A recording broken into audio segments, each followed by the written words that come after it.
monthly. So that's like 240.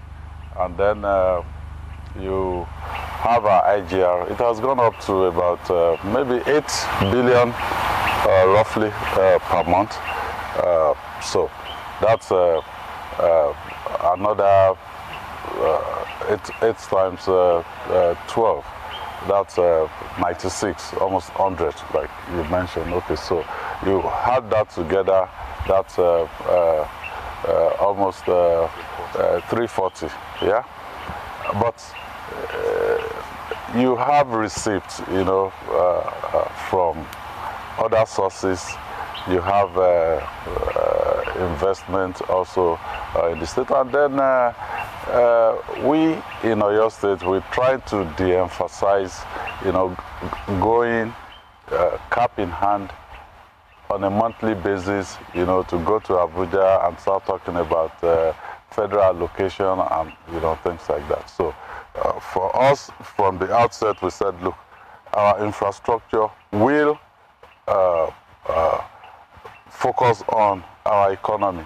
So if, for instance, a road doesn't make a sense, economically, we're not going to construct it, because at this point, what we are trying to do is expand our economy.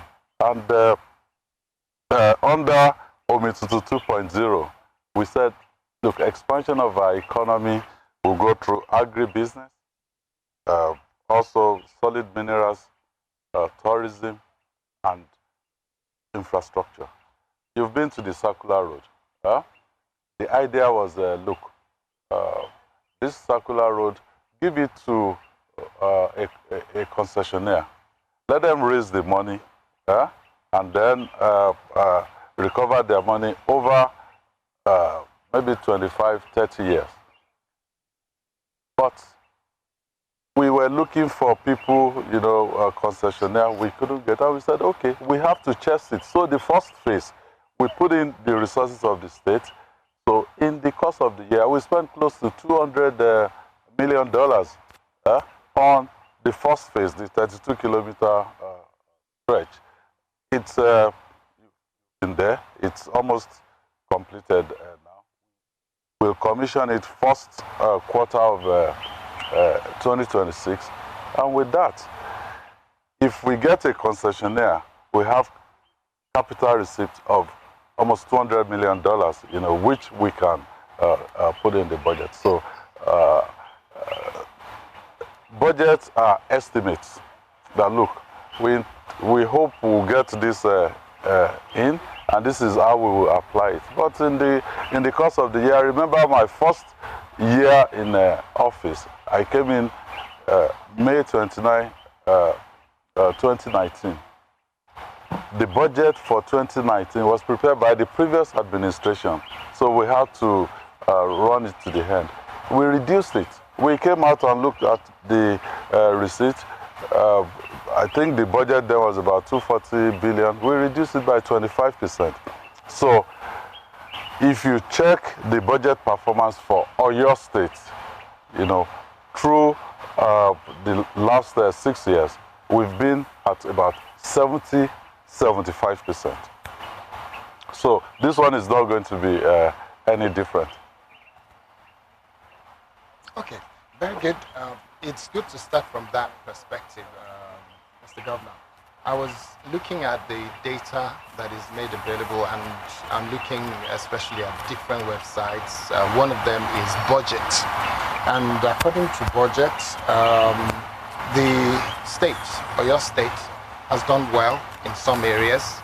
Consumption in the state, you're ranked number 4 across 35 states of the nation.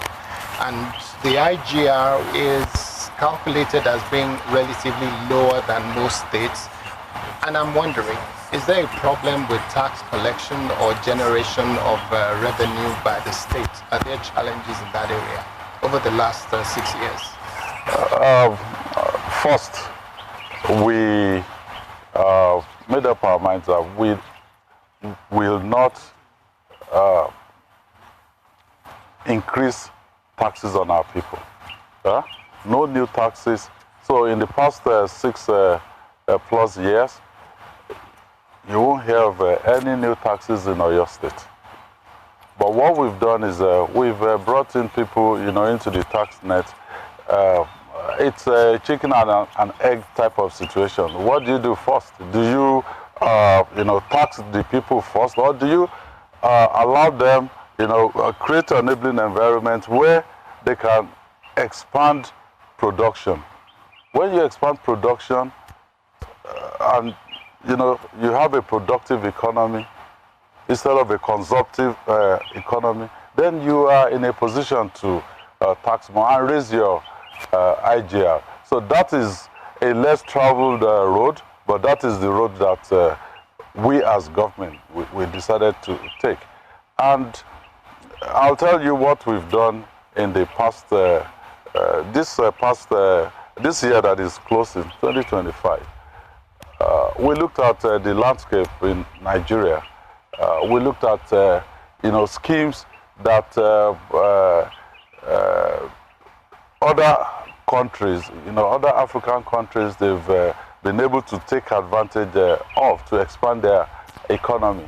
And we found out that, look, let's take AGOA for instance, African Growth and Opportunity Act.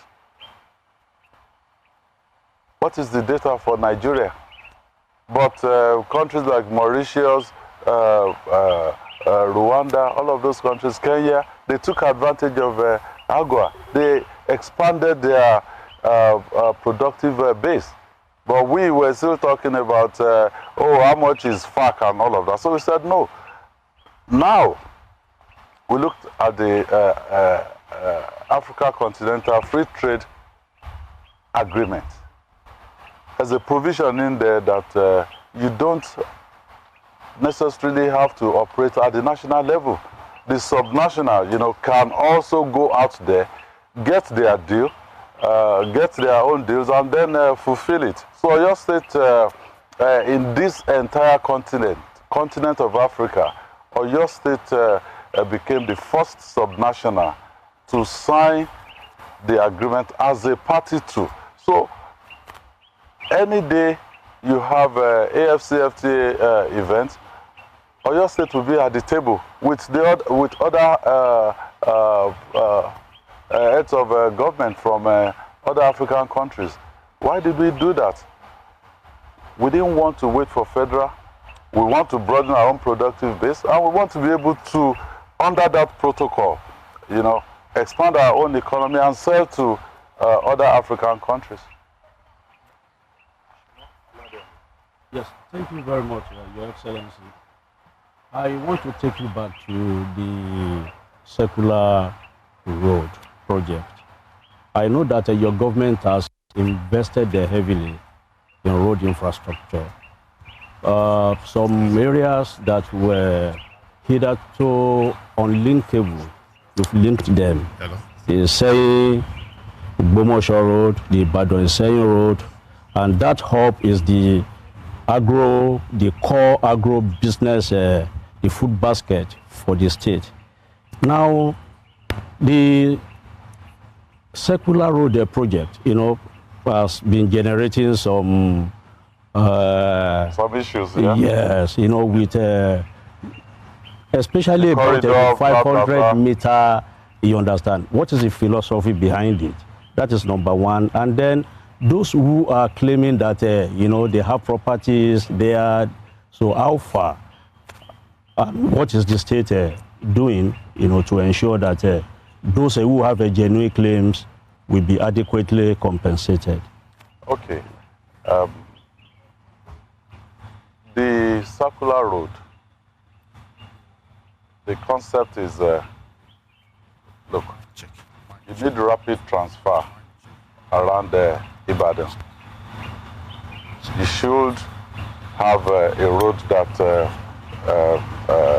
can encircle the city, because it's a growing city. I came in on a British Airways flight, and then at the end, when we landed in Lagos, they gave us some data about the flight. I said, well, this flight flew close by Barcelona, 1 point something million people. It flew past Kano, 500 and something thousand people. He flew past Ibadan to get to Lagos, 3.5 million people.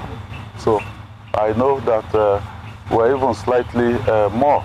But if you go around Ibadan today, there's no gridlock, the type you experience in Lagos. And we don't want that to happen because you learn from the experience of others. The Circular Road corridor, the acquisition was done well before I even became a governor. It was gazetted, and in the Nigerian Tribune of November 19, 2018. And that Circular Road project, the idea was mooted by, well, maybe initially by Baba Lamadeshina, but it was brought out, you know, as a project, and the first real attempt to execute it was made by the current Olubadan of Ibadan land, Baba Rashidi Ladoja. And that's why we named the entire 110-kilometer corridor as Rashidi Ladoja Circular Road. Hello? Because he set aside the first seed money. Of course, it wasn't done from records available to us. When Governor Akala came in, the priorities changed. So he would rather do, you know, use that money for other roads. So it's not about Seyi Makinde or this administration, you know, grabbing people's land. But when we came in, there has been encroachment on the corridor. And we said, so what do? We decided that, look, let's go on with the project. Where we can get the 500 meters on both sides, we'll take it. Where we cannot because of development, we will look at it. But for a highway like that, you have a minimum standard, you know, that you have to maintain to the highway. And this will be the first proper motorway in Nigeria. Simply because it is in the mode of maybe M25 in London, you know, London Orbiter. Or for people that are used to America, Houston, the Beltway, Beltway 8. I mean, it goes around Houston. We know that government exists to look after the people. So most of these people, we ask them for their documents. No document. But we still did not say, okay, no document, so you must go outside and be homeless. We said, okay, look, even with no document, if you can prove, you know, that you're the one living, you know, in those houses, we will compensate you so that you can go elsewhere, settle in, while we develop that corridor. And the corridor is not just, oh, people want to build estates. No, it's for industrial and commercial concerns as well. Because if you have to move from a consumptive economy to a productive one, you must have industrial corridors. Our children will have to walk somehow. They have to walk somewhere. So, and for me, you know, it is easier to take the bullet for the incoming, the next administration, because Oyo State people have gotten so used to me, they can vouch for me, they know what I stand for. So if I come in and say, look, this is what we're doing, they believe me.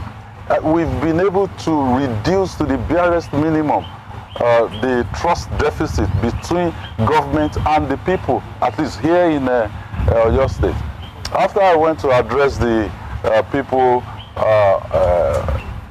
in that corridor, then they were telling me that, look, can you sign for us that, look, successive administration will not bother us again? So you trusted me to that extent that you want me to sign for you. I said, well, I will sign for you. But when the time comes also, I will also introduce people that will not bother you, you know, and then you can be rest assured that the principle of government being a continuum, you know, will apply. Excellency, I noticed some visible infrastructure that you've been doing around.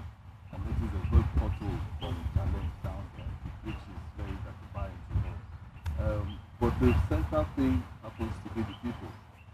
How are you ensuring that poverty is tackled in Ibadan, particularly the last 6 years that you've been governor? Well,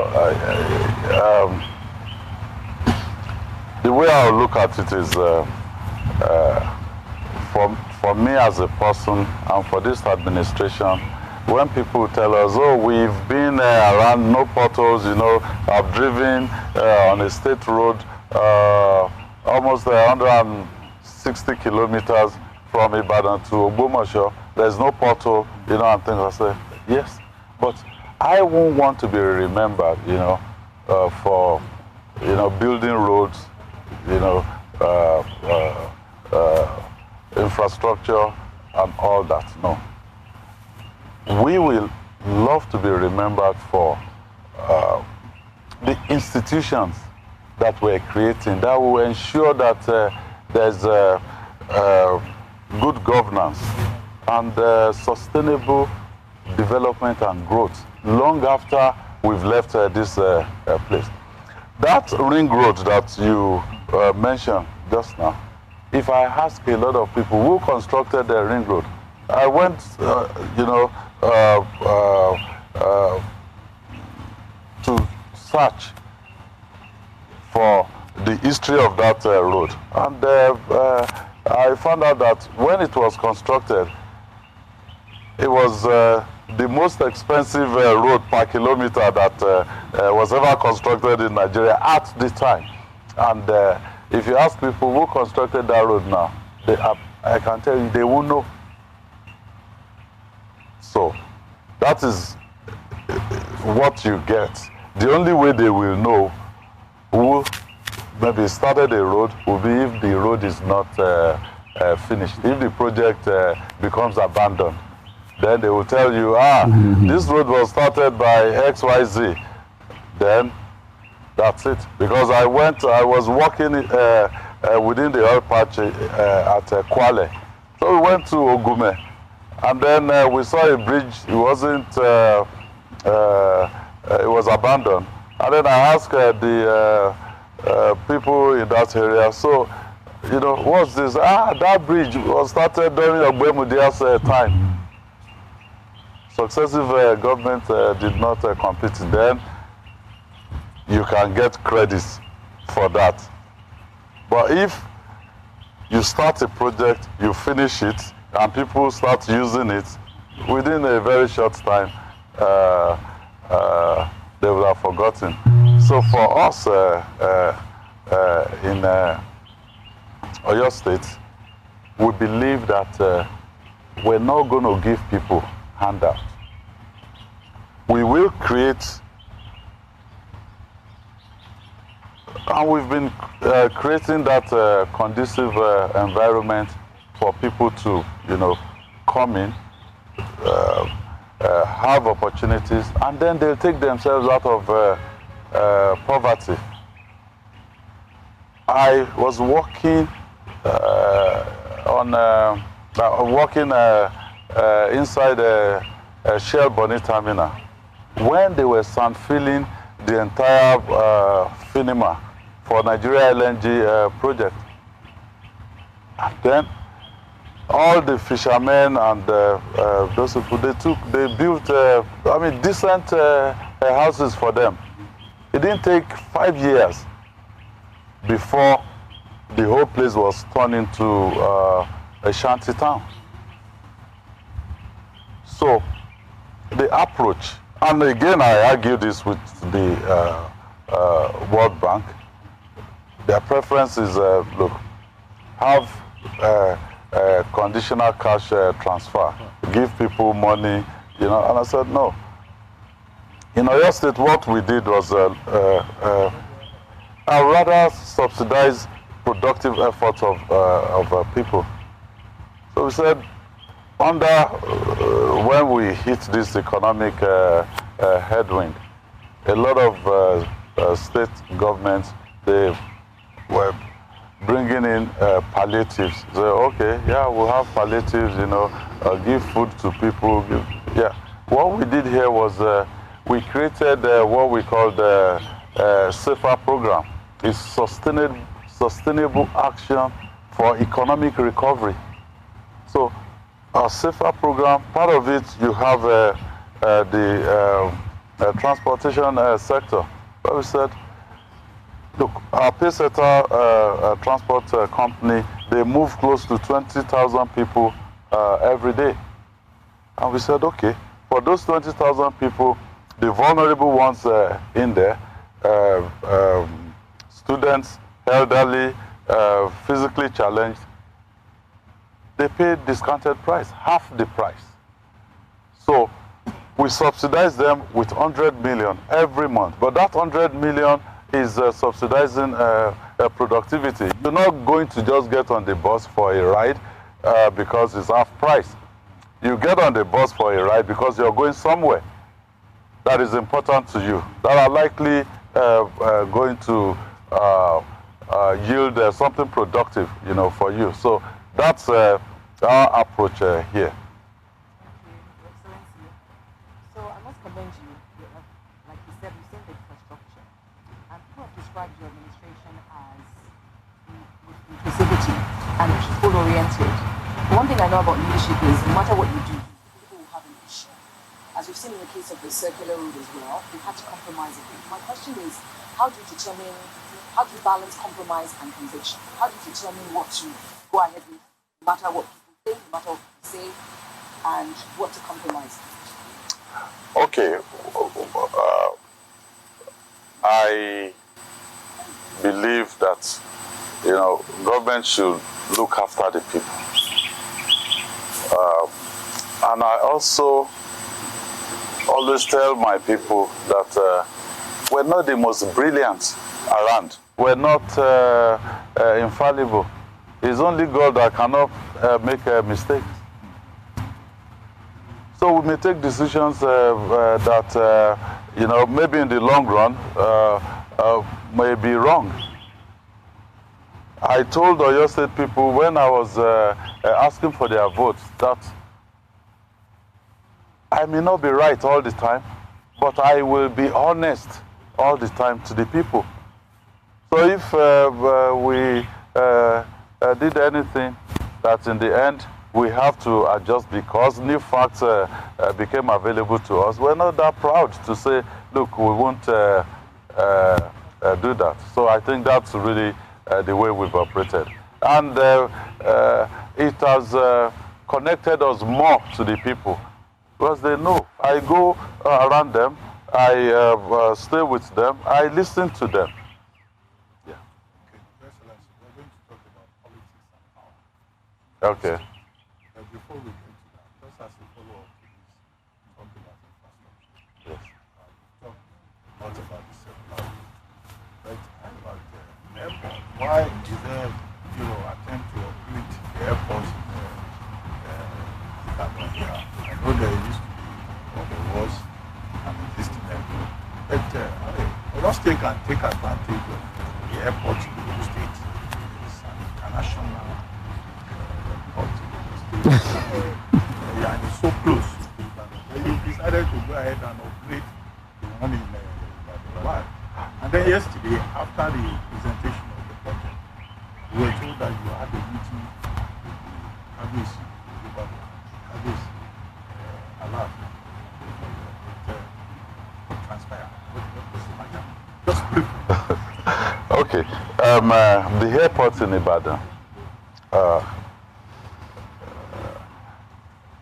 I I know you're biased a little bit because you're from Oyo State. That's why.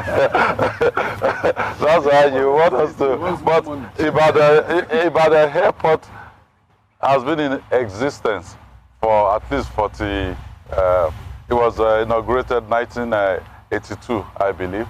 So for at least 43 years. So your airport at Ogere, I mean, just started. So we looked at the economy of Oyo State, and we looked at elsewhere around the world. The best example I can give to you is just look at Dubai and Abu Dhabi. They are just like Lagos to Ibadan. Maybe slightly longer. I think it's about 154 kilometers. Here is 110, 112 kilometers. In fact, it's 135 kilometers from Ojo. And between Dubai and Abu Dhabi, not only 2 international airports, but you also, they have Emirates in one, they have Etihad in the other, and they come into this place, and you decide, oh, okay, I'm flying Emirates, I'm flying Etihad, but you will land only 150 kilometers apart, and they are both doing well. They're both doing well. So for us here, we know people, I mentioned those sub-pillars that we felt we can use, to expand our economy. When we were given the opportunity to serve the people of Oyo State for the second tenure, we had a tourism. Yes, I've seen people say, well, you can come to Ikogusi in Ekiti State, or you can go to this and that. How do you get there? I mean, the federal roads are not that great. If you're going from Ibadan here to Ife, Ilesha, I mean, it's a very difficult journey. Okay, my friend Dave Umar said they are starting the concrete road, to come here. But they started from Ilesha end. I don't know when it's going to get here. It hasn't even gotten to Ife. But we felt we have been able to connect all the zones in Oyo State. We have 5 major zones. You have Ibadan, you have Oyo, you have Ogbomoso, you have Okeogun and Ibarapa. You have State Road, linking Ibadan zone to Okeogun. 65 kilometers, Moniya to Iseyin. We built it.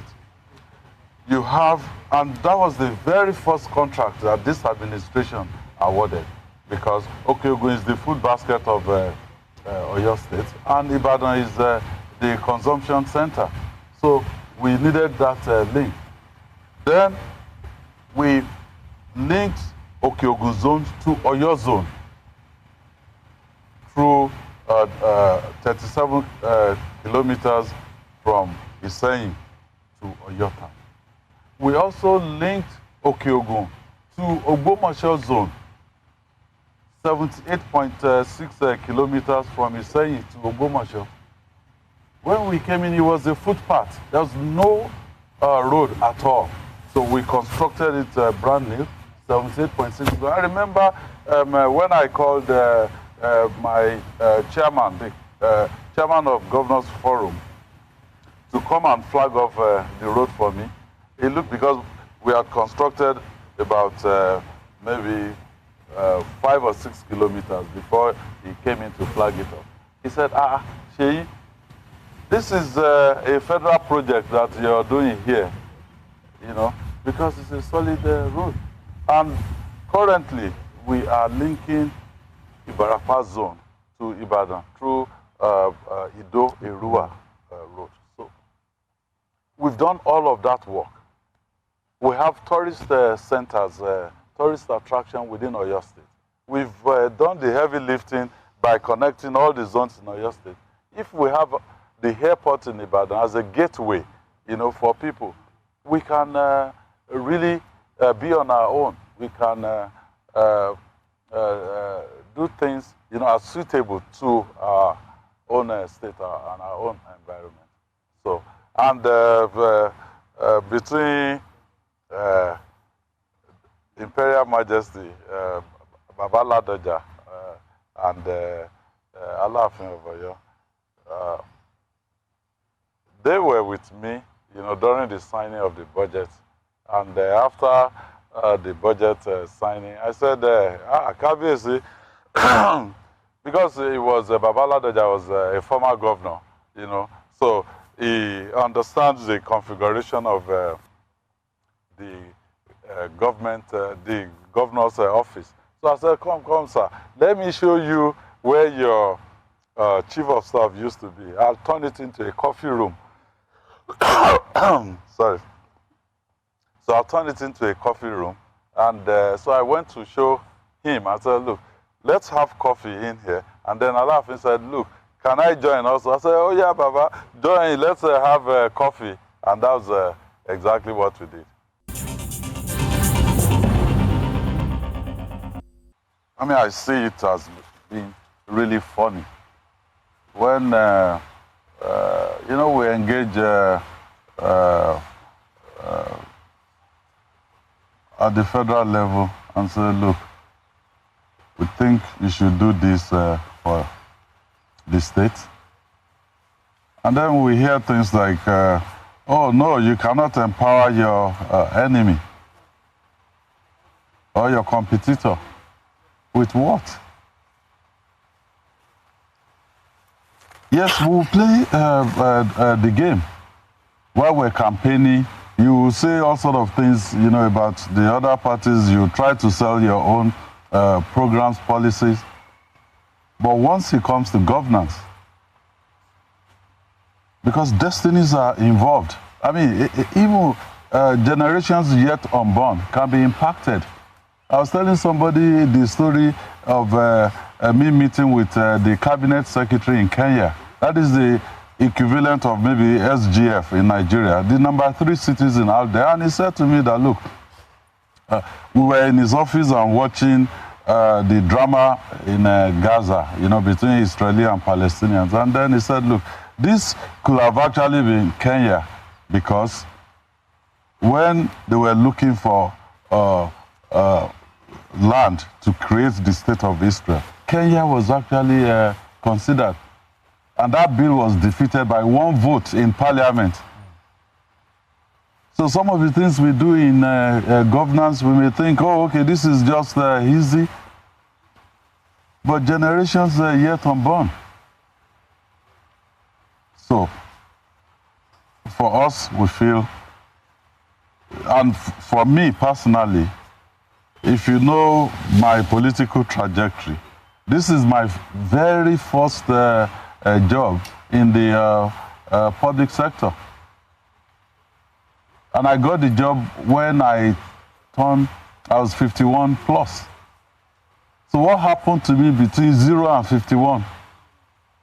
And I'll be 58 midnight tomorrow.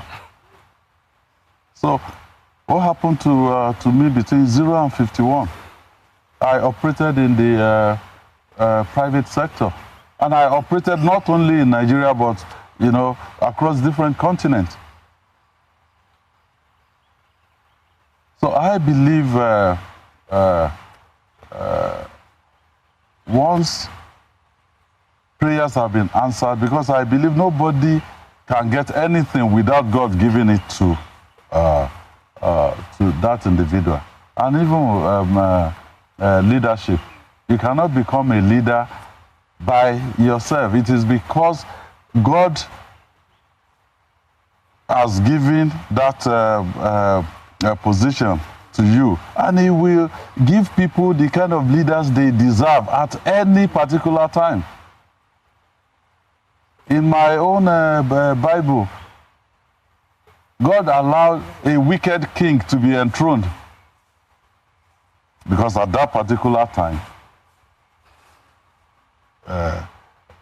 God decided that that is the kind of king the people they deserve. But that is usually not the end of the story. So I will say to you that in Nigeria today, we have to rise above partisanship. You know, this may really go straight into the issue within PDP. And say, okay, everybody has decamped, you know, I'm saying I'm not moved.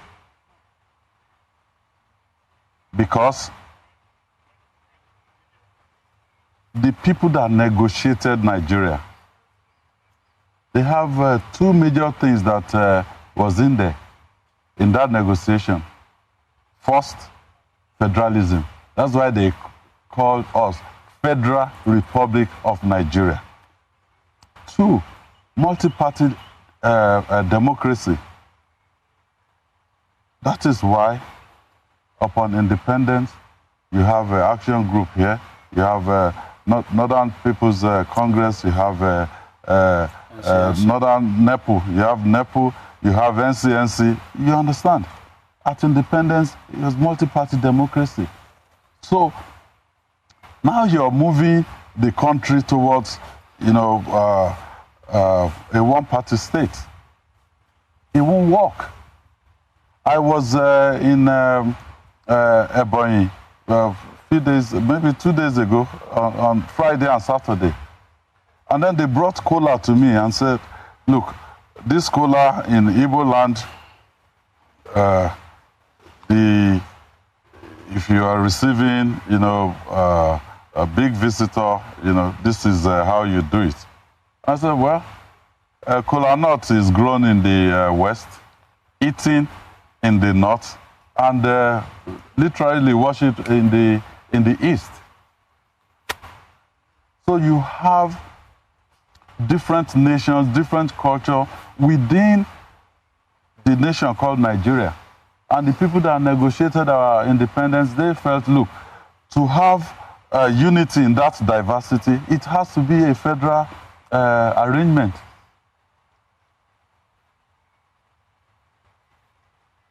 If you move the country towards a one-party state, what happens the day you require a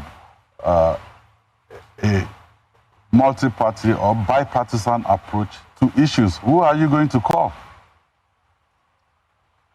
The day you move the country towards a one-party state, you remember what happened with the Arab Spring. Once people don't have leadership, they will find leaders, you know, by all means. So we better get our acts together as political leaders in this country. And that will be my own approach to... that G5 actually supported the president. What happened concerning your relationship between the president and your friend, Nyesom Wike? What happened? Because at some point, everybody thought it was all rosy, and then now it went haywire. Okay.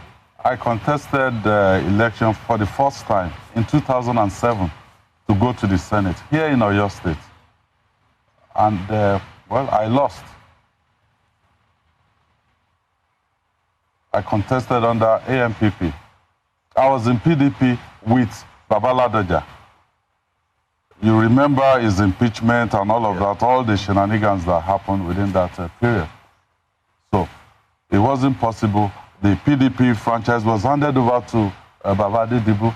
And me as a person, as a 39-year-old, trying to, you know, get into politics for the first time. I didn't like that brand of politics. And I said I wasn't going to be involved with that brand of politics. That was why I contested under AMPP. But ab initio, my first outing in politics, I joined PDP.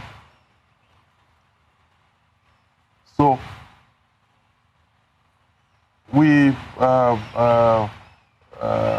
we lost. We came back 2011 in PDP again. They didn't even allow me to go past the party primaries. So I lost. And then I said, look, I've been dealing with people here. I think since I've lost twice at the senatorial level, let me move up to, let me promote myself to the governorship level. So I contested in 2015 to be the governor of the state. Again, I lost. But my point is, in all of this journey, I never interacted or went to Bodilon. No. I held my own.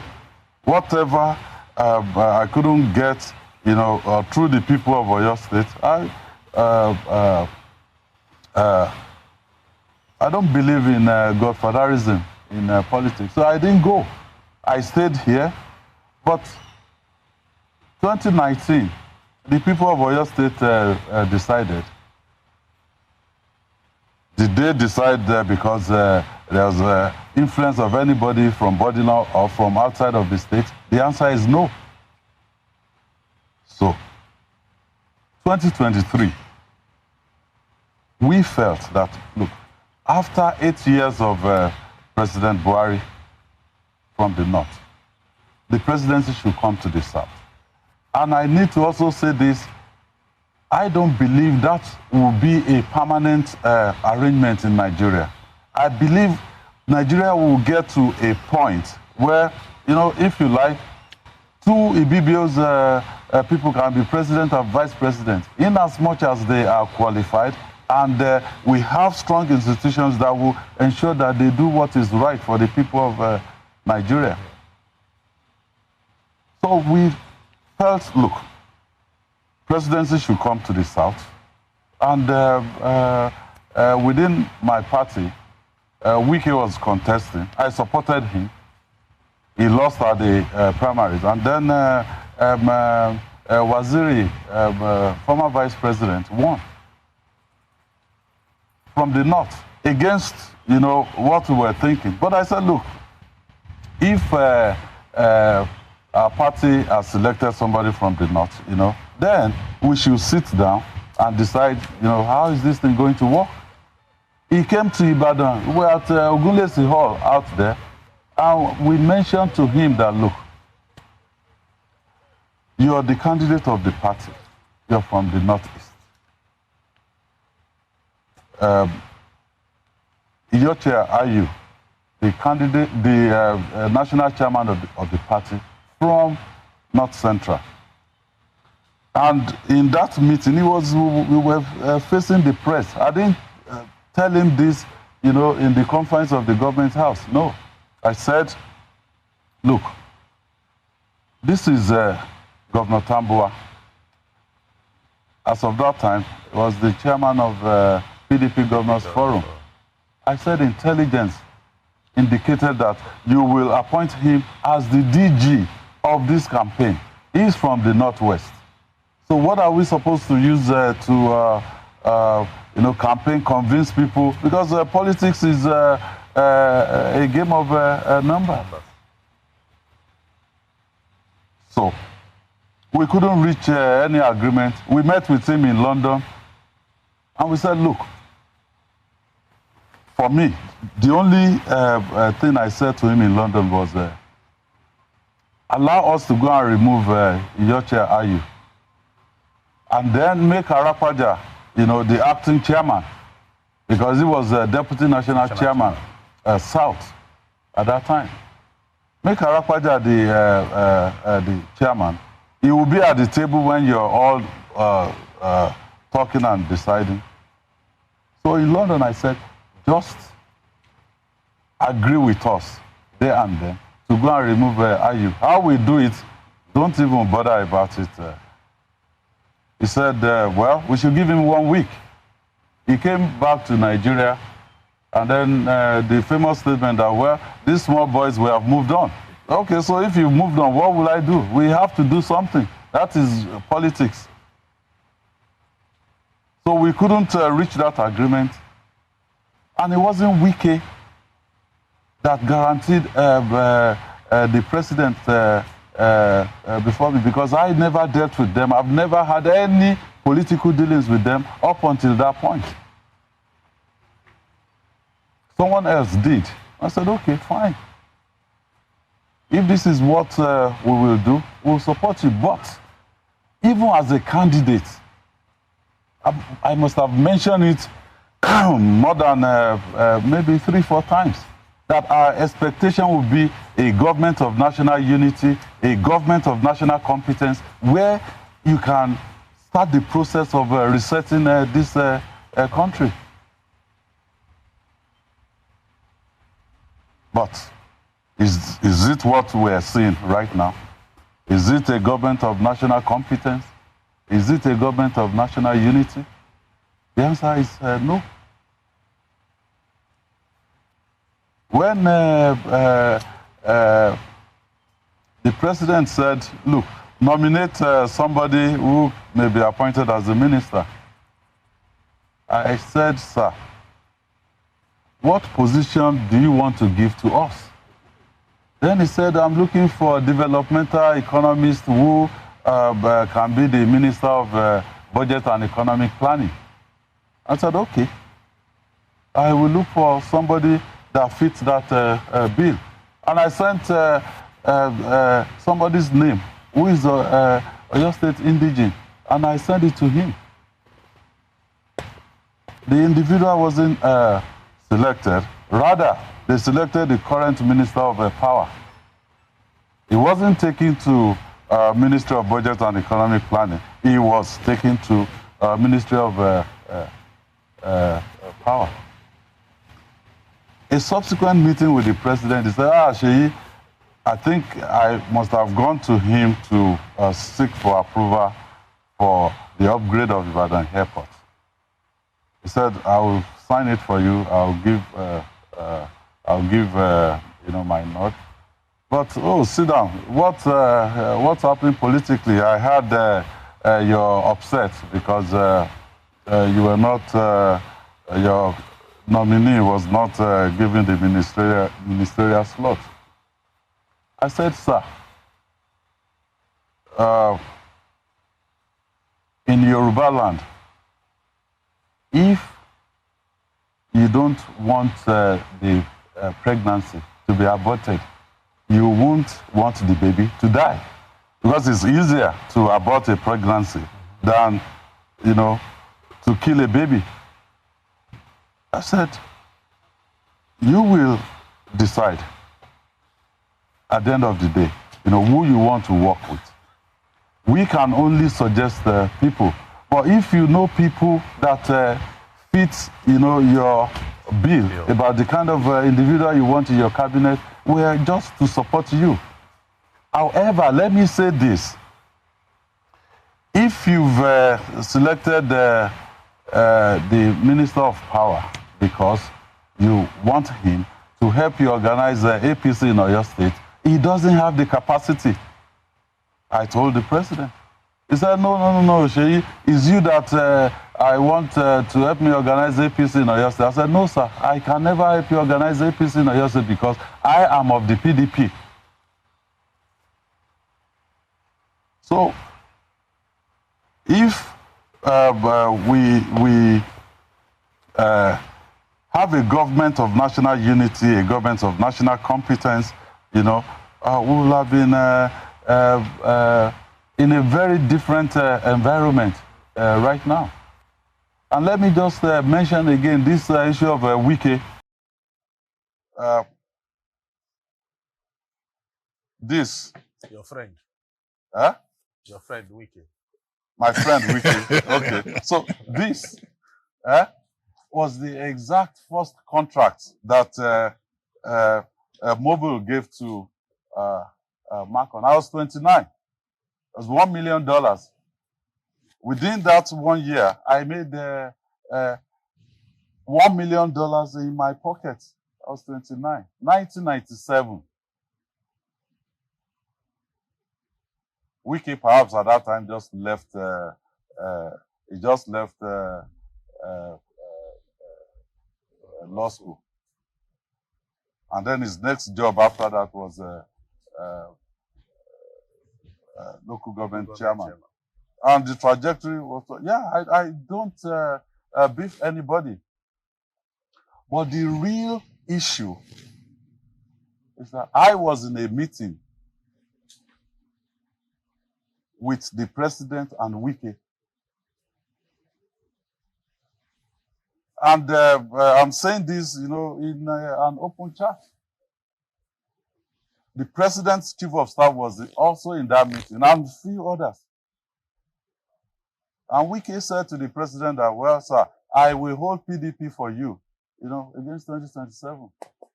I was in shock. So we got up, we got to the veranda. I said, Wike, did we agree to this?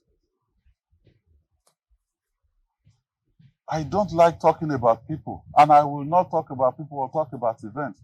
But I'll talk about the real issue. The real issue is that Wike would like to support the president for 2027. That's fine. It is within his right to do that. But also some of us that want to, ensure that democracy survives in Nigeria. We don't drift into a one-party state, and we want to ensure that PDP survives. It should also allow us to do our own thing. That is just the issue between me and Wike. And I confided in a mutual friend of us after that meeting. And I kept thinking, okay, the president did not ask him, do this for me. He was the one that volunteered that I will do that. So when I was telling our mutual friend, I said, look, maybe he was talking about an errand that the president never sent him. So let's watch, let's engage him. Let's see if he will back off. But he never did. So after he didn't back off, I said, well, now it's time to confront him. Because I told him from that day that I will never be a part of this. And that is why I will not be supporting the president for 2027. Wike can support him, he's within his right, but also it is within my own right to decide within the political space who I will support or what I will do in 2027. Yeah, Your Excellency, now we understand the real reason why there is a conflict in the PDP. Now the party is divided along two lines. The one being led by Saminu Turaki, is claiming that it is the rightful one, and I remember that INEC called the two parties to a meeting. Now, with the way PDP is currently, does the party stand any chance?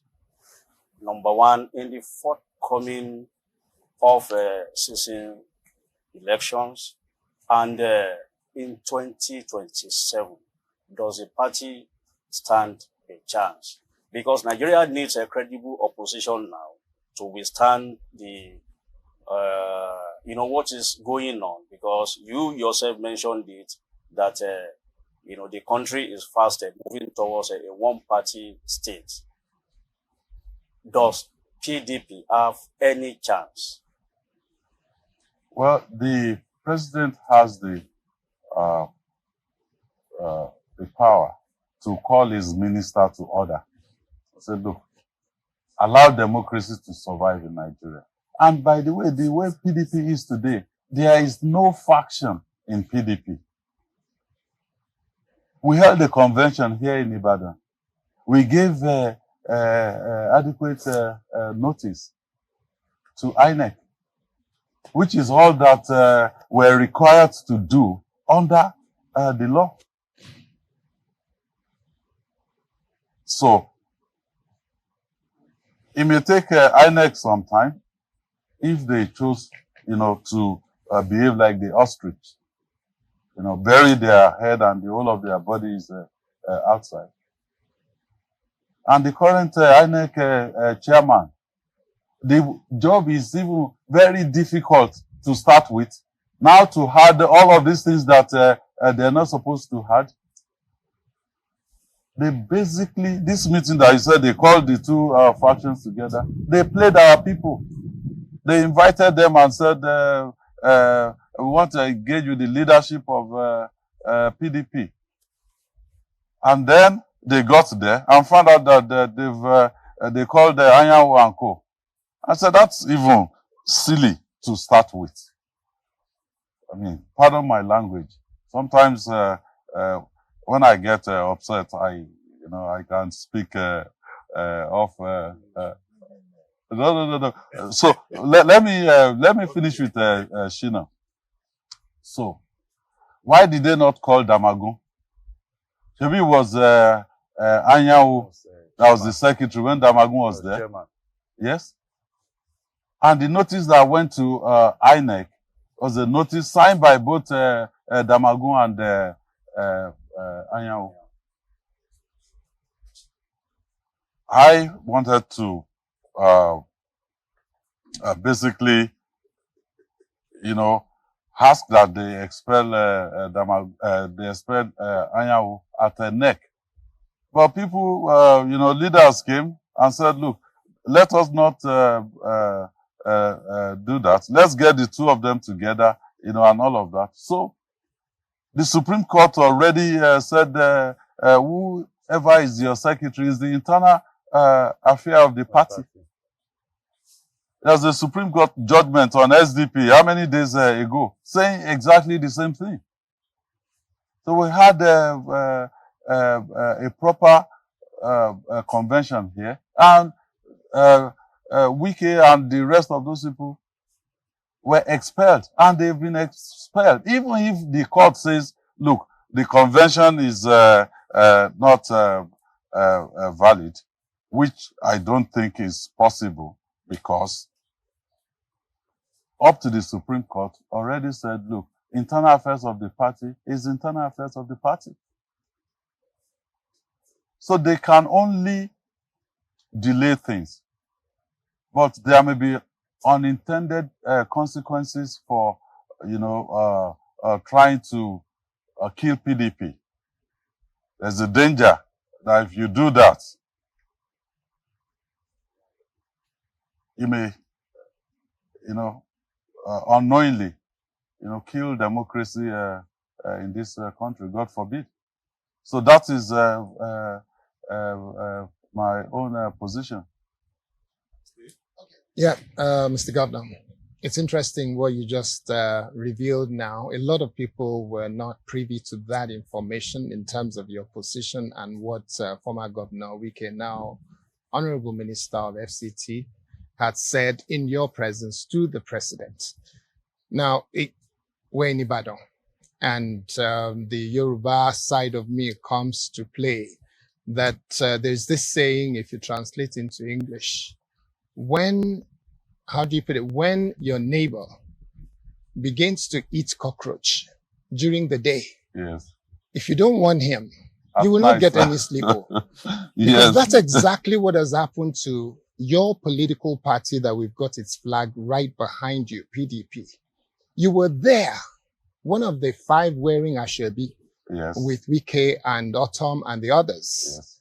And you all celebrated the fact that this action you're taking will bring in a candidate of another political party. And in doing that, that has roller coastered into a situation where PDP was not just decimated. We're seeing governors moving out in droves to go to the party that you supported, their candidate to become the president of the Federal Republic of Nigeria. Yes. Now that the chicken have come home to roost, and the entire party, you can say, is still one, there are no factions. Mm-hmm. Minister Wike is saying, I have a faction. Yeah, You're but saying I'm he giving has you no the faction. reason Yes. why he's doing what he's doing. Yes, You know? but you're saying there's no other faction. So some young people, at New Central, we have a lot of young people in our organization. More than 60% of our members of staff are below 35, they're youths. And I also spend time with young people online. The question they've been asking for the last couple of years is, isn't the governor of Oyo State and those who used to be part of the G5, are they not embarrassed that they have created this PDP that they now see that is sinking? How do you respond to them? What do you say to these young people? Well, because they just feel so sad that the only opposition is in this situation. Okay. Good governance, sustainable development, it's all about a journey, you know, of the people. And I said it earlier, I can make mistakes. I'm human. I supported the current president, even though in another party at that time, because I thought, even though I never dealt directly with them, I thought we'll do what is right for the country, research the country. Like I said, bring people from, you know, all over that can help the country. But unfortunately, that is not what we're seeing. So I regret that action. Yes, I do. I mean, if people say, look, why you, you know, what is it that you've done? Well, I'm not above mistake. Even up until this moment, I say to people, because people have been calling me, say, look, Seyi, you can take the approach of, you know, sit down, look, just keep yourself and then let this wave go away. And, you know, they even said to the extent that, look, by the time you will be done with your position as governor of Oyo State, you'll be 59. Even if you wait for 8 years, you'll be 67. You can contest if you want to contest. And I said, look, what are we afraid of? Is it death? If you're afraid of death, will that stop you from dying? What can it do to you? If you're afraid of death, what it can do to you is it won't allow you to live your life freely. So we're not going to do that. I'm not afraid to say my mind. I'm not afraid to apologize to people if I wrong them, because it's only God that is all-knowing, that knows the end, you know, from the beginning. I am not, maybe people may think because I was born on Christmas Day, you know, they may think, you know, maybe I know too much. No. So, Mr. Governor, having admitted that you regret your actions then, Yes. you seem to be trying to correct what happened then. And to the elephant in the room, let's speak to the real issue. Are you then planning to take the bull by the horn, run for president in 2027? Well, thank you, Kennedy. Well, I've had that also, you know, people saying, oh, is Seyi trying to position himself for 2027 presidency? Let me make this very clear. To serve this country at the highest level, I am qualified. I'm even overqualified. I've run Oyo State. Even the current president, what brought him to the table? He was governor of Lagos State. Oh. 2 times. By the end of May 2027, by God's grace, God sparing my life, I will have been to the end of the tenure as a 2-term governor of Oyo State. So, what are we talking? Professionally, I ran a company from a very young age, at 29. Some of my colleagues were just, some are still finishing their youth service at that point. I ran the company, and People can go out there and check. I did not go to NMPC, you know, or the likes.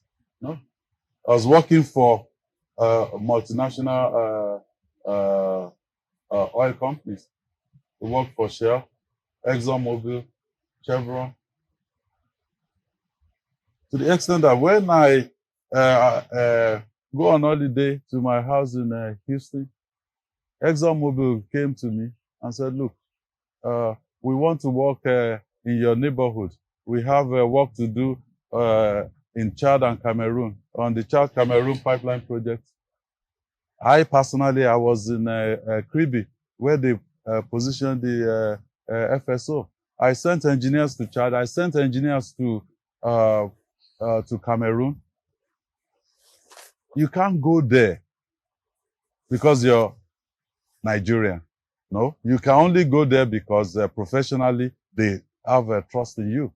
I worked on the West African gas pipeline. ABB came to us and said, look, from Lagos, you know, to Tema in Ghana. I was in Tema myself because when I started, during the day, I'm working as a field engineer. At night, I'm working as the general manager. I couldn't even tell people on my card then, I couldn't tell them, look, I own the company, because they look at me and say, you own which company? So I sent engineers to Equatorial Guinea. We worked on the Equatorial Guinea LNG.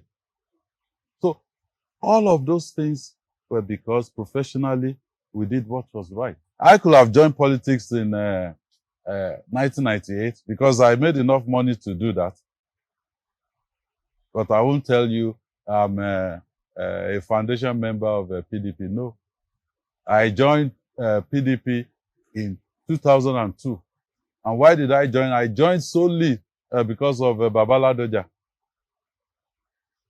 I joined to support him towards the 2003 elections. I already moved my family to the US there in year 2000. Well, okay. I had a wife and a daughter at that time. We had the second one, December of 2000. And I moved my office from Port Harcourt to Lagos. So most weekends, no family, nothing. So I come to Ibadan to meet my parents. One thing led to the other. From that place, I commissioned the classroom block that I gave to my alma mater. They brought Governor Lamadeshina, you know, to do the commissioning at that time. And I gave him a proposal that, look, for the farm settlements here, this is a power solution. And he said, okay, look, my assistant will call you. I waited. Nobody called me.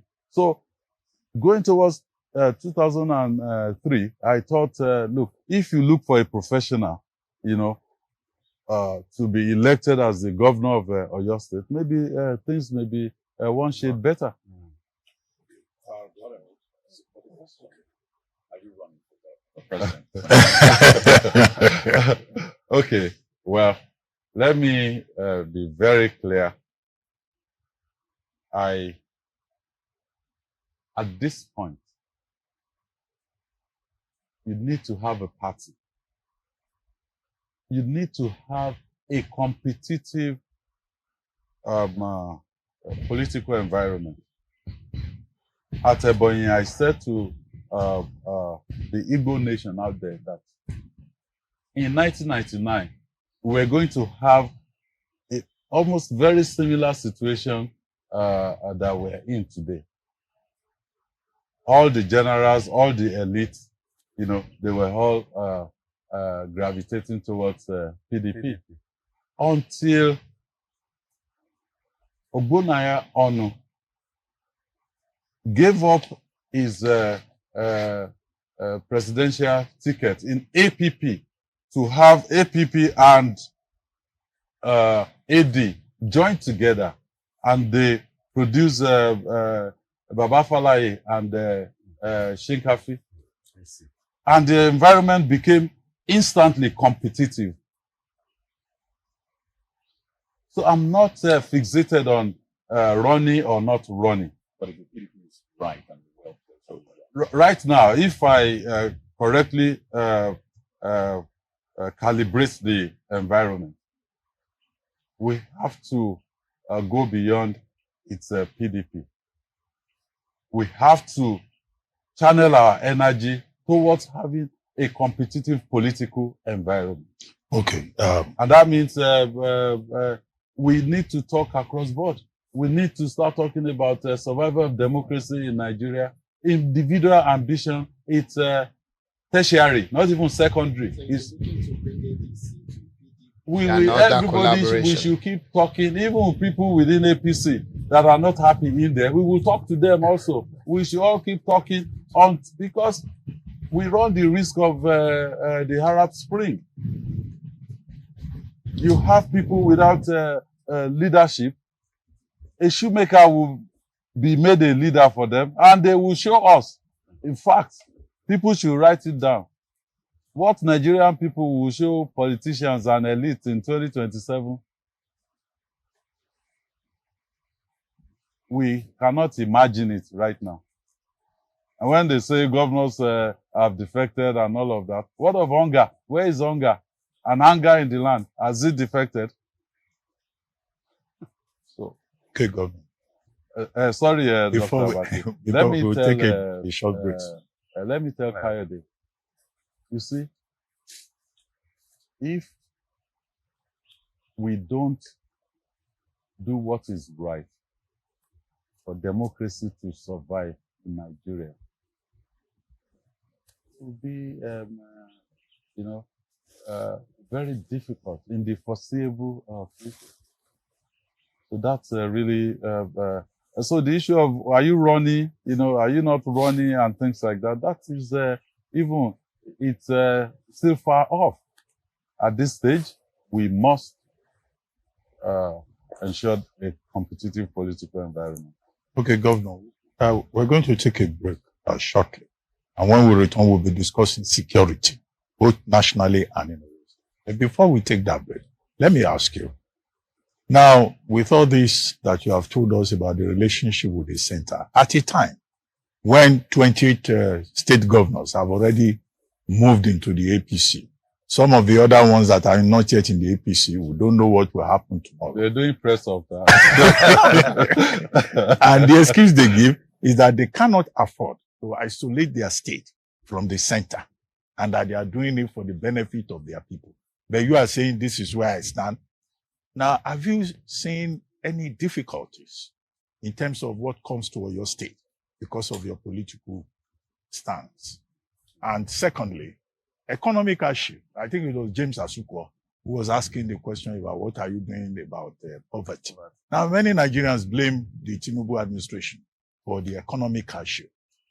Are you one of them? Do you think that the APC Tinubu administration misdiagnosed the ailment?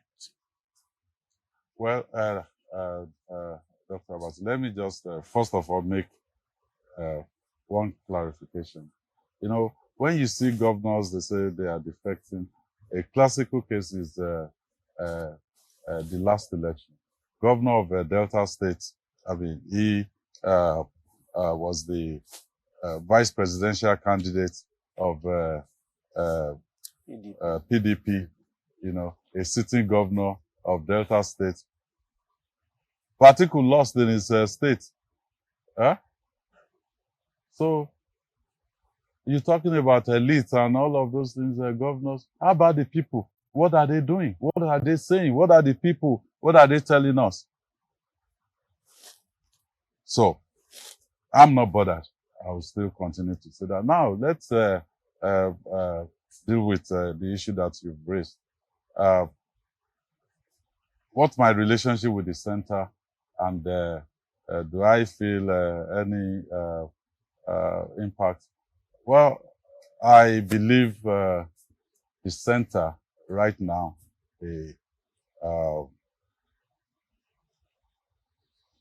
they really think it's a game.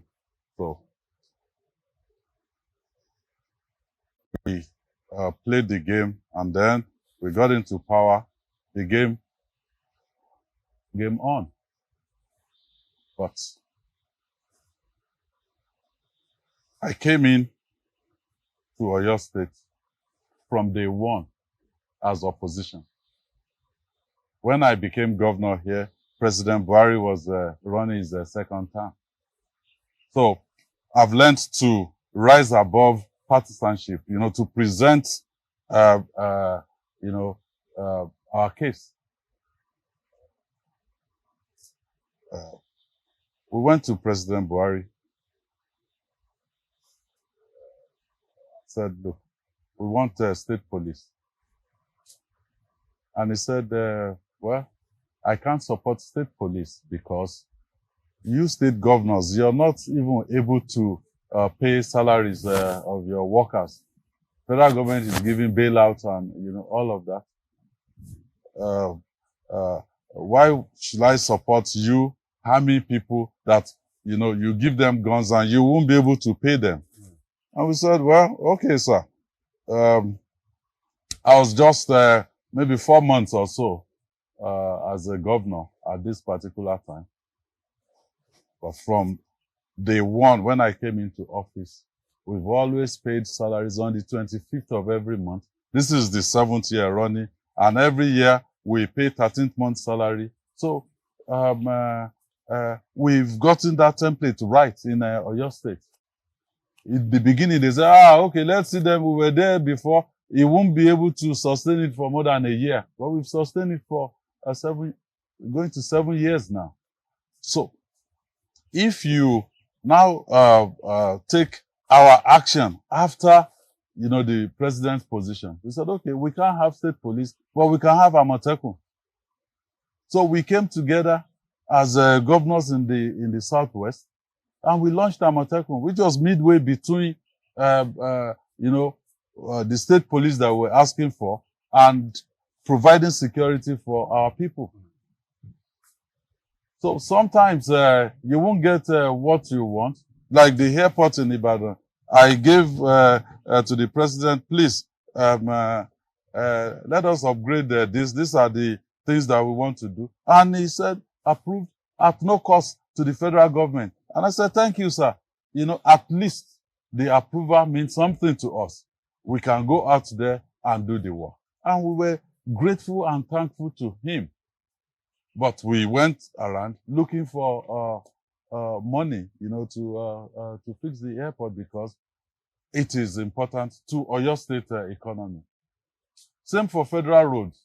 So, look, give us approval, even if you're not paying. Governor Fashola was the minister for works at that time. I went to him. It took me 2 years to get approval to fix Oyo to Iseyin. We fixed it because it was passing through our agricultural belt. People of Oyo State, they don't care. If the road is local government, is state government, is federal government, just even if it's community road, fix the road. Let them go about their economic activities. So I'm not bothered about, will I cry that, because I'm in the opposition, I will engage with them on the basis of, look, do what is right for our people.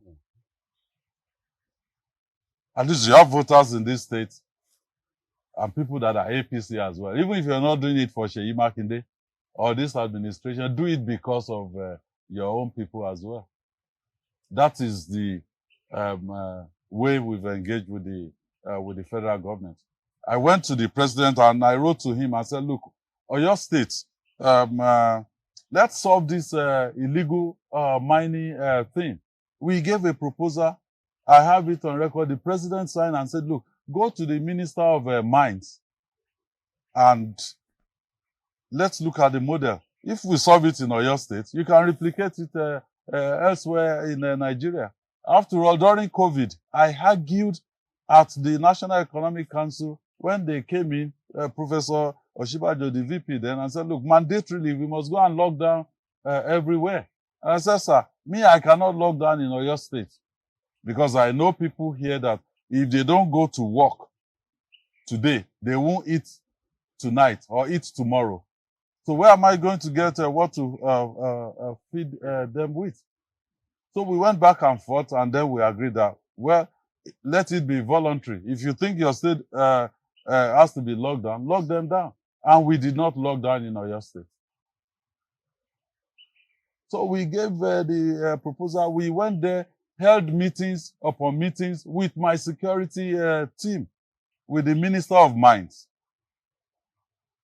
At the end of the day, he came out with a mines marshal, the mines marshal. I asked, please give me the law setting up this mines marshal. Till tomorrow, I haven't seen any law anywhere setting it up. Okay, how many are they, even if that is the route to go? They employed 1,000 of them for the entire country. Maybe now there are 2,000 or 3,000. I believe that, yes, we've identified what to be done. They can either work with us to do it, or they can go their own route.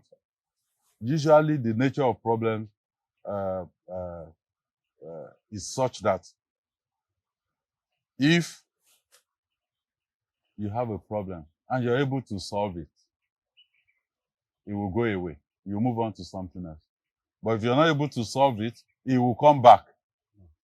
You can either have another go at it, or it may even kill you. So I believe some of the problems that are not solved, they will come back to us. If we can't solve it now, there are still people coming behind us. Because if you go to the executive chamber here in Oyo State, you see pictures of all the people that have been head of government here, from ranking the last Governor General of Western Region, all the way to my immediate predecessor.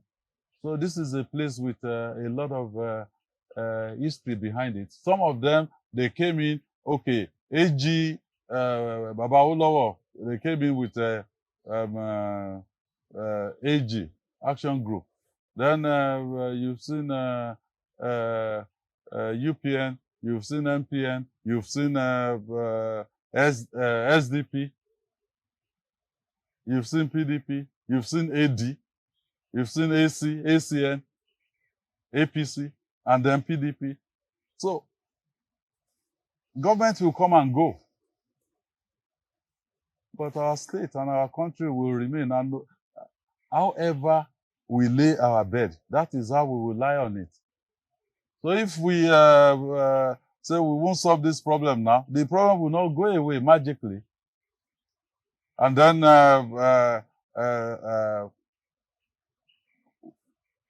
I think the bottom line is we can do more, we can do better for the people of Nigeria.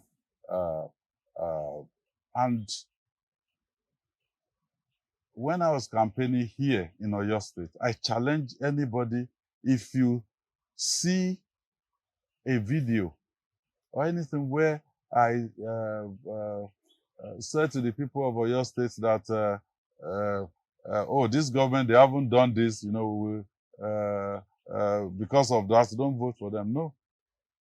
We came out with a roadmap for accelerated development of Oyo State, 2019 to 2023. And we listed those things that we were going to do. And we said, look, this is what we want to do. Vote for us on the basis of this. And then if at the end of the day, we're not able to achieve that, it's in black and white, then don't give us another opportunity to serve you.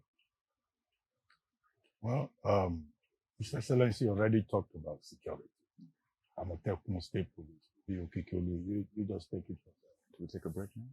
Not yet. Okay. Well, I think naturally security has been one of the biggest stories in the country. And I wonder what your take is on how the government is approaching this with the whole withdrawing police from VIPs. I imagine you've been affected as well. Maybe you had some of them cut from your entourage. Also the designation, the recent designations, the way the government is handling banditry, the kidnappings, and all of that. I wonder if you are sort of removed from it because Oyo State isn't feeling the brunt, as much, or it's something that worries you and you think this government can do better? Well, we have been extremely lucky here. We've had, service commanders that they see their posting here, like they've been posted to their actual state of origin. So they step up to the plate. We've had the GOC, the garrison commander. They've all been very supportive. I mean, maybe today or tomorrow, they will have finished the clearance operation within the old Oyo National Park, and of course, Amatekun. I mean, it's one institution that we created that Oyo State cannot do without right now. If you go around and ask people, should we scrap Amatekun? They'll say no. They have been, cooperating and working with the federal agencies, and that has kept Oyo State safe and secure, I'll use this opportunity to once again say thank you to our service commanders and everyone that has, supported the state. Because quite frankly, you want to build schools, you want to engage in economic activities, you can only do that if your environment is safe and secure. However, the approach of the federal government, I think they should have a rethink. And I'm not saying this because I'm in the opposition, or I saw an AI-generated picture of only me holding the PDP Governors Forum meeting in the southern part of the country. So I'm not saying this because of that. I'm saying this because I really want them to genuinely look into their strategy. One is say, go ahead and employ 30,000 policemen. Go ahead and employ this much army and all of that. Is that our problem? What do we have on ground in terms of, communication, in terms of technology, in terms of looking after the welfare of these new people? When we were agitating for state police, they came up and said, well, it's the same as a community policing. They employ these supernumeraries and all of that. Since they've been employed, they've not been paid. They can challenge me, at least the ones in Oyo State. I know, if not in other states. So, it has to be that synergy between, the federal government, the state, and the local government. And nobody should be proud, among those tiers of government. We should all come together. It's like in Oyo State here, we do have expanded Security Council meeting where our traditional rulers, local government chairmen, and ourselves at the state, we all sit together with the service commanders. And we encourage them also to have security meetings at the local government level, at least on a monthly basis. So those are the initiatives that has to be brought to the table. Federal government alone cannot do it. And they also far removed. Some of these things, they can be solved also by kinetic means alone. You engage the traditional rulers, you engage the community leaders, you get them to give you actionable intelligence. And Oyo State just acquired 2 aircraft, which I'm hoping we can deploy within the first quarter of next year. I actually pushed that they should be available before Oyo State at 50 celebrations, 3rd of February next year. but it will be here, but they may not take to the sky just about that time, but they will within the first quarter of next year. And I can invite all of you back. We will sit inside Amatekun control room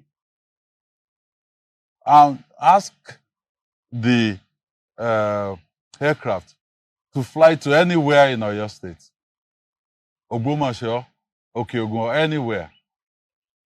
And with the data coming in, we'll ask them to zoom into the plate number of a vehicle in that real time. Okay, we will be able to do that. Okay, on that note, Mr. Governor, we'll take another short break. Then after that break, we'll return and then we'll be closing the program in the next sequence. Please stay with us. We'll be right back. So how many more minutes do we have? Huh? Boss,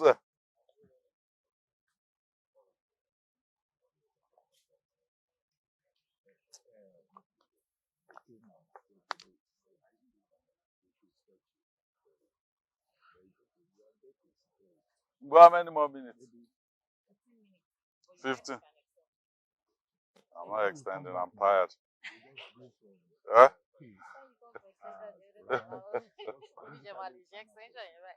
No. Let's finish. That's fine. That should be enough. I think most of the things. Yeah, it's just concluding part. Leadership, legacy, and the future. But we'll keep it open. People just ask general questions. His Excellency will also need to.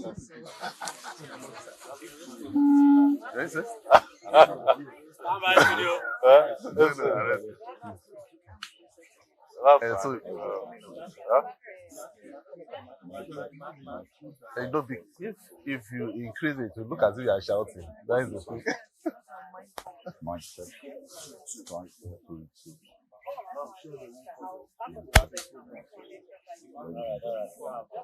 No, but I think right now it's just to close Number for 2. me. If you have maybe one more minute, if you and I'll keep the. Yes, I'll keep it really short. I think I've spoken my mind. So. Ladies and gentlemen, Thank you.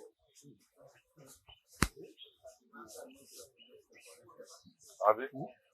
loud and clear.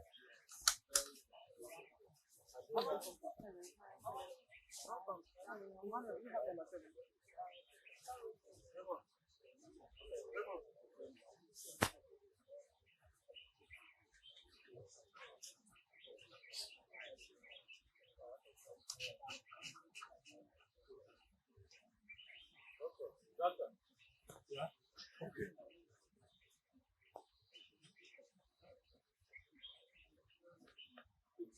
Welcome back to the media chat with the governor of Oyo State, Engineer Seyi Makinde.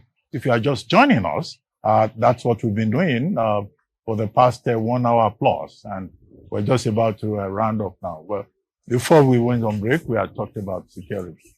Now, Kadi Akintomi, Managing Director at this center.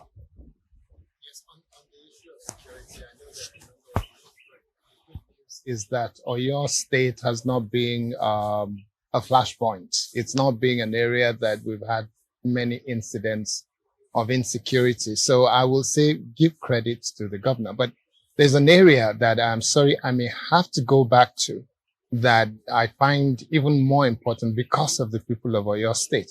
And that's the area of education. We have done well in terms of infrastructure. Based on what we saw over the last 24 hours and the statistics that we looked at, you've invested in education, and that's wonderful. But in the area of quality of education, what are you planning to do in the next couple of years before you hand over to whoever becomes the next governor? And adding to that is the issue of healthcare, because these are two of the most important things to any citizen of Oyo State. Healthcare and education. In the area of healthcare, I know you've won awards as well primary health care, you've changed the infrastructure. I've looked at the statistics. It looks good on paper. But understaffing of some of those primary health care and making sure that the things that they need, little things that makes the common man able to say, I have a primary health care next door that I will get all that I want, that make sure that the basic health care is taken care of. What are you doing over the next couple of years? Thank you. Okay, well, we came in and we looked at the primary health care, you know, and also, you know, diseases and ailments that that are killing our people. And we decided that, look, we must have category 3 primary health care in every electoral ward in Oyo State, 351 of them. And as of the last count, we have only 66 left that are, you know, being worked on right now. And I believe it should be done before the middle of next year. And I don't have a lot of time left here. I have maybe 17 months or 16 months. I'm not accurate anymore. Maybe early in the new year, I'll start Counting down with my calendar again. So we've also employed healthcare workers. I mean, check the records. Oyo State, we've employed, we're training the people. We've upgraded even our Institute of Health Technology. So I believe we're going to do that. Then the French government, they were going to give a concessionary loan, you know, on the continent of Africa, right? And they had 100 million euros, you know, for the continent. And Oyo State got 55 million euros out of that, you know. So we are just, we just have it signed off. It took some time. It took us almost 2 or 3 years, you know, to get it through. It was just passed in the borrowing plan with the National Assembly now. So we're moving ahead with that. That we will use to upgrade secondary healthcare facilities, one in every zone, you know, of Oyo State. And then in 2026 budget, we also have money set aside for the Lautech teaching hospital annex at Oyo. So I believe we're doing okay. And in terms of the amount of money relative to our total budget voted for healthcare, I think we're also doing very well in terms of international benchmark. For education, I am a product of the public school system in Oyo State. I attended St. Paul and then St. Michael's primary school, Yemetu, not up to a kilometer from here. And then I also attended Bishop Phillips Academy, Iwo Road, Ibadan. So I turned out to what I am today. So I understand precisely what we're supposed to do. We have special intervention now going into the health sector, and education sector rather. Chino, quickly. Yes. We have just Your a few Excellency, minutes. What I'm worried about is the post Seyi Makinde administration. You've invested so much, built so much infrastructure. Your legacy project, about 110 kilometers, that is the Circular Road. How are you going to ensure that whoever is succeeding you continues this project? Because we have, you know, one of the terrible cultures that we have in Nigeria is, you know, leaving projects uncompleted, white elephants everywhere. So what are you going to do to ensure that this legacy endures? Well, we've changed the culture in Oyo State. If you see any project started by any of my predecessors that have not been completed, please bring it up to the table. We will deal with it. And then people say, oh, it's Seyi Makinde. And it's not Seyi Makinde. It's the team behind all of this.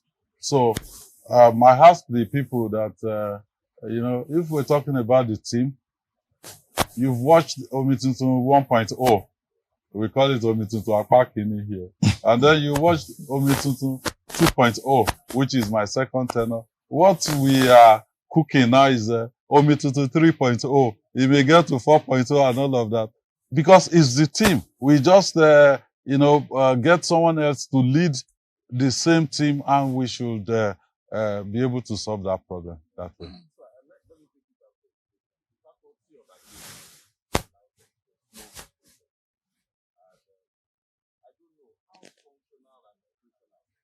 Is the new place that they are going to in Ishei, because they are moving in January. So how functional? Because they really need to, They've been there, and okay. I'm spending my birthday at Fashola. Okay. And Fashola to Ishei now is maybe 10-15 minutes because of the new road. So I will be on that campus. I've had, issues. I've heard about issues, regarding movement. Some lecturers, they don't want to leave Ogbomoso because they're from Ogbomoso, and all of those things. I think whatever issues or challenges they have in there, I think we have the capacity to resolve it, and we will do that. Thank you so much.